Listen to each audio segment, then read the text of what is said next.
Mana universitet kartam bir semestrga o'tardi muddati. O'shaning uchun hozir buni uzaytirishim kerak. Mana bunaqa o'zini mashinasi bor ekan, mana bu yerga kartasi olar ekan.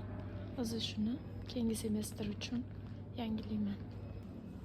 Mana bu kartam ichidagi holati. Endi men yangilayotdim 30-sentyabr 2026-yilgacha. Bu yerda yana anmeldon qilgandan keyin aktualizatsiya qilsa bo'lar ekan. Bu yerda 5 eurogacha to'ldirib yoki 14 eurogacha to'ldirib pechat qildirish uchun shunaqa o'zini kartasiga pul solsa bo'ladi.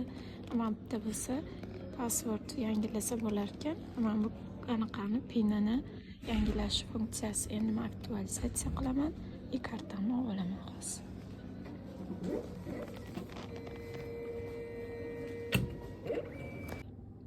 Bo'ldi, endi bu kartam bilan xohlagan stendlarni anaqasi bor, messigumi bor, ya'ni chegirmasi bor joylarga bemalol ko'rsatsam bo'ladi yoki o'zimman ko'tarib yurish uchun endi legal